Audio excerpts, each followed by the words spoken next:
Bienvenue à nouveau dans la nouvelle zone sans labour des homemakers. 8 semaines se sont écoulées depuis notre venue ici en juin. Nous sommes maintenant le 22 août et l'été est passé. Nous avons eu un été fantastique en fait, avec beaucoup de pluie. Presque 100 mm, soit 4 pouces, rien qu'en août. Ces 3 dernières semaines, les températures tournaient autour de 20 degrés Celsius, offrant une chaleur agréable, favorable à la croissance. Nous avons eu une semaine vraiment chaude, ce qui a aussi aidé un peu.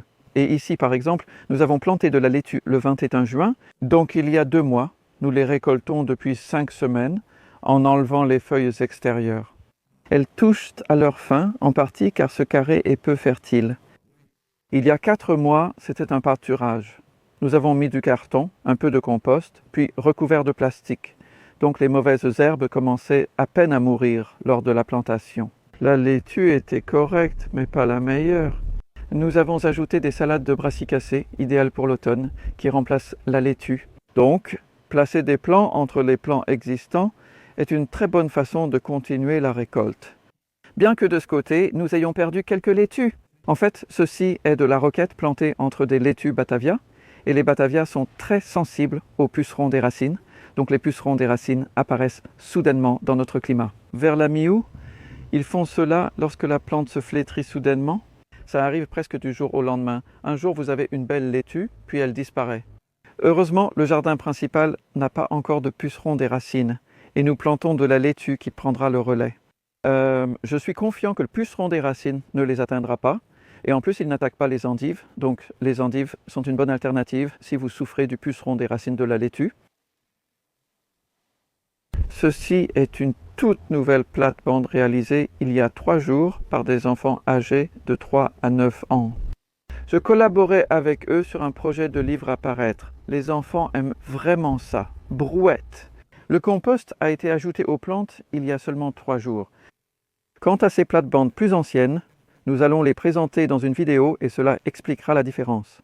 Ou les résultats obtenus avec du compost maison en surface ou des copeaux de bois tamisés. Ici, la croissance était lente au début, mais elle s'accélère désormais. Autour de cette plate-bande, j'ai remis du carton récemment, donc il y a encore beaucoup de liserons. Le BIM devient clairement plus faible, même si c'est encourageant de voir qu'il n'a pas la même allure. Cela dit, nous avons aussi arraché du liseron ici. Donc, c'est la zone où étaient les pommes de terre. C'était du plastique noir. La dernière fois avec les pommes de terre, la récolte a eu lieu fin juillet. Nous avons récolté 130 kg de pommes de terre, une récolte fantastique. Je viens juste de les arracher pour la plupart. Elles sont assez proches de la surface, de très bonne taille. Elles sont dans des sacs dans la remise, non lavés ni nettoyés, juste stockés. Ça, c'est la nourriture pour l'hiver. Et voici encore plus de nourriture pour l'hiver. Nous avons repiqué les poireaux le même jour que la récolte des pommes de terre, le 23 juillet. Dans ce cas, donc il y a seulement 1 mois, et c'était des poireaux qui avaient été semés 3 mois auparavant. Donc ça leur a donné un bon départ. Et nous avons fait 3 séances avec une truelle et le liseron bien en dessous. Et ici, nous avons du brocoli, ce brocoli rab, qui est une sorte de brocoli chinois avec des têtes plus petites. Mais oui, en regardant là-bas, je suis content de voir que ces plantes étaient minuscules quand elles ont été plantées. Elles ont été mises en terre il y a 12 jours, elles étaient si petites. Vous savez, on se demande toujours, est-ce que ça va marcher? Je me pose encore la question quand on plante ici de petites plantes, et pourtant on voit ce résultat en plantant de petites plantes. On obtient un enracinement incroyablement rapide et je pense que la méthode sans labour aide vraiment à cela parce qu'il y a cette structure mycorhizienne dans le sol qui agit comme un système racinaire.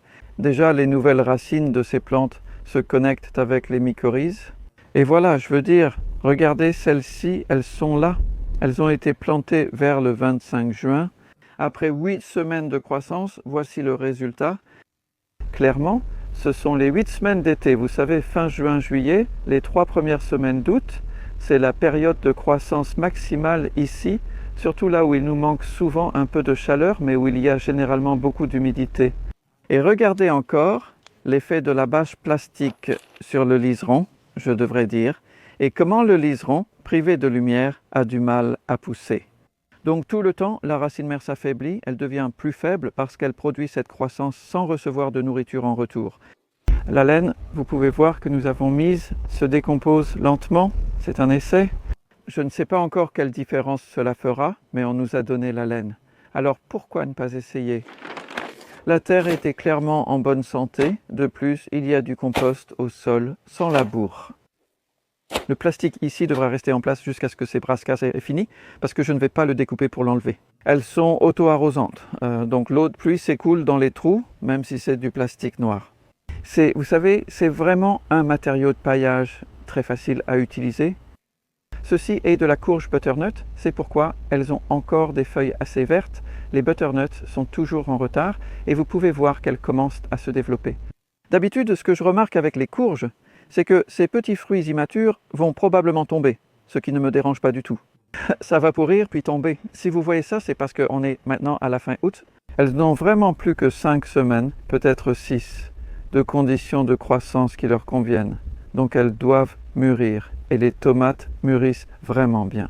Elles ont eu un été correct, sachant que cette serre tunnel n'a été installée qu'il y a 3 mois et que nous n'avons pas pu planter tout de suite. Mais elles ont bien poussé, elles se sont bien développées. Il y a Sakura à l'avant et Sungold, de délicieuses tomates cerises, des tomates cœur de bœuf et des aubergines de l'autre côté.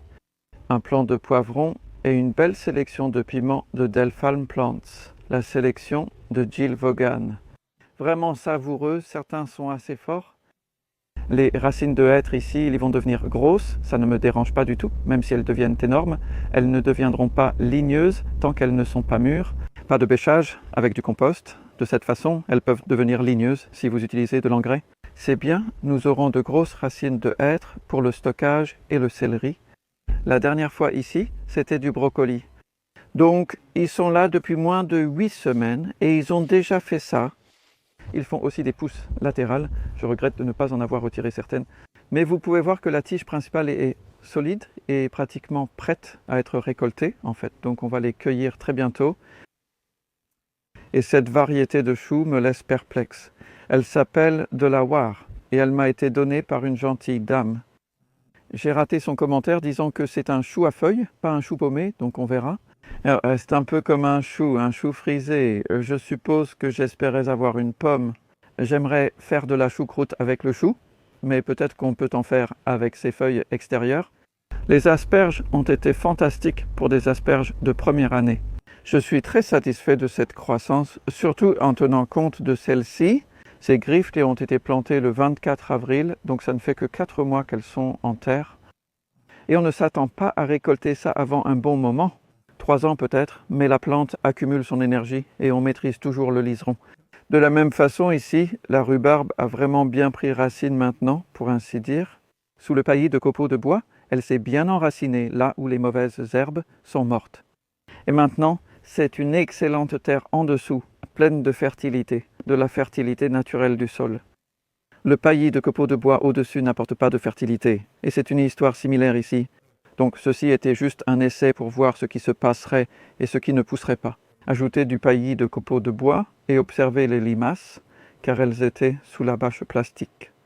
L'été a été marqué par les limaces, et je sais que les plantations tardives.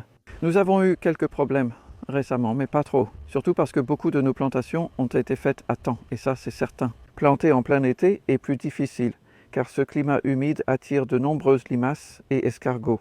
Par rapport au début de l'été ou au printemps, même quand il fait sec, c'est à garder en tête si vous avez eu des soucis cette année. À l'autre bout de cette bâche en plastique, j'ai planté quelques pieds de courge juste pour voir.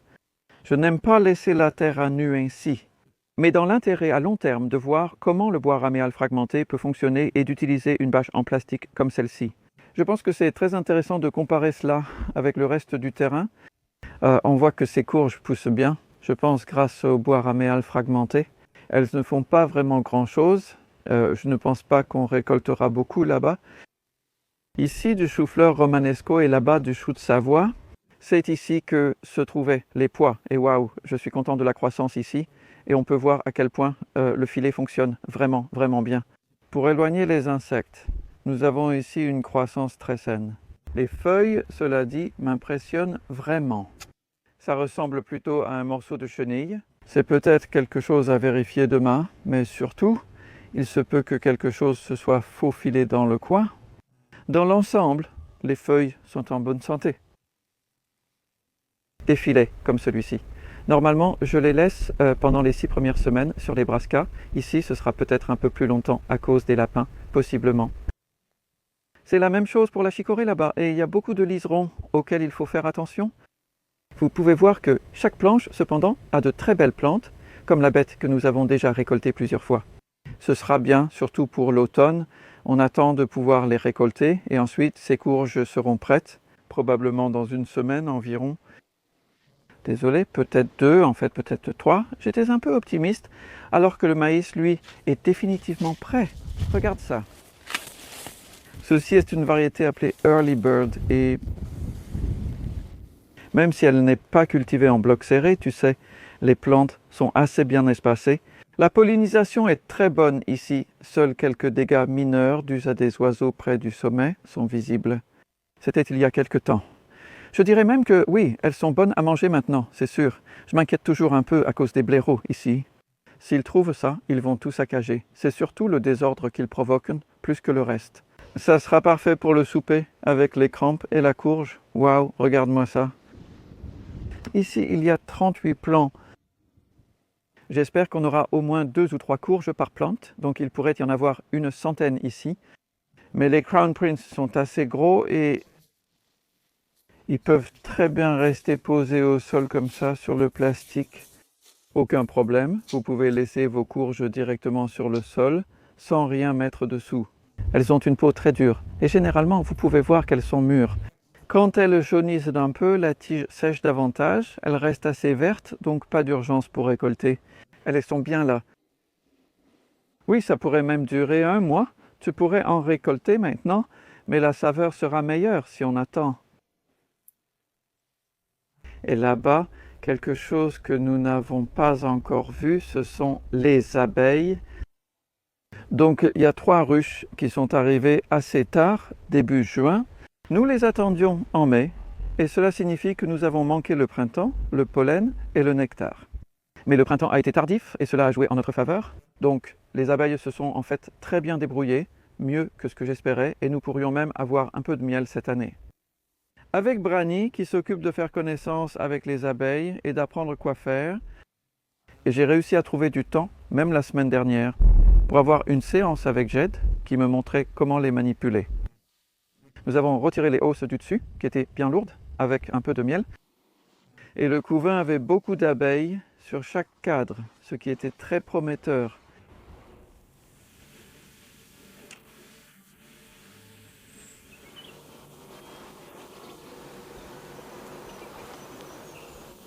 Vous voyez, il y a une façon précise de faire, et ils le font simplement. Oui, parce qu'elles ne se ressemblent pas toutes, mais toutes les alvéoles sont de la même taille. Elles mesurent toutes 6 mm, c'est incroyable. Et enfin l'abri. Donc cela a progressé par étapes, rien de très rapide, mais ils ont enfin posé le bardage sur les côtés en bois, ce qui est magnifique. Bois de mélèze, pardon, sapin de Douglas. Le sol est en mélèze et ce sont de belles planches épaisses. Les côtés sont en sapin de Douglas, comme le devant de ma base à compost, et vont devenir argentés. Il contient de l'huile naturelle, donc je ne prévois pas d'y mettre quoi que ce soit, ou du moins pas avant un moment. L'abri offre un bon espace de stockage à l'intérieur. On verra s'il servira à autre chose. Il y a aussi la véranda qui offrira une belle vue sur l'étang qui doit encore être creusé. Et nous verrons peut-être cela dans la prochaine vidéo. On verra quand Jack, mon fils, arrivera avec sa pelleteuse. Et nous espérons vous retrouver à ce moment-là en octobre ou en novembre.